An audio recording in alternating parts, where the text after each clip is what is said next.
C'est le jeu phénomène des cours de récréation. En 6 mois à peine, Fortnite a séduit 45 millions de joueurs dans le monde.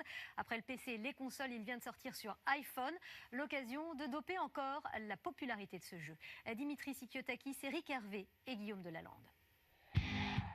C'est la nouvelle danse à la mode et elle vient d'un jeu vidéo.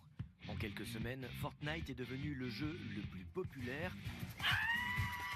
118 millions d'heures de jeu sur la plateforme vidéo Twitch le mois dernier, très loin devant les anciennes stars League of Legends et PlayerUnknown's Battleground. Ce qui est bien, c'est que ça change aussi par rapport aux jeux qu'ils nous proposaient avant. Fortnite, c'est ce qu'on appelle un Battle Royale. 100 joueurs sont parachutés sur une île, sans armes ni matériel, avec un seul but, être le dernier survivant. Il faut se débrouiller avec ce que l'on trouve seul ou en équipe. Il n'y a pas que du combat, on peut aussi construire quelques protections, des murs ou des échelles ou des choses comme ça, qui donnent ce côté un petit peu créatif. On se bat, certes, mais il y a un côté très cartoonesque dans les graphismes qui donne un côté bon enfant. Un côté cartoon et loufoque qu'on retrouve dans les danses improbables des personnages.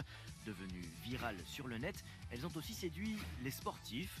Hier soir encore, Antoine Griezmann a célébré son but avec une danse tirée du jeu. Un phénomène parti pour durer. Les créateurs viennent en effet de lancer un grand concours mondial pour créer de nouvelles danses de la victoire.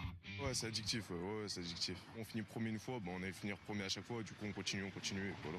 Il suffit d'un clic pour recommencer une partie contre une centaine d'autres joueurs en ligne. Les parties s'enchaînent très vite, trop parfois. Le jeu est ainsi interdit dans certains lycées américains et un professeur, joueur lui-même, a convaincu les créateurs de diffuser ce message appelant à ne pas jouer en classe.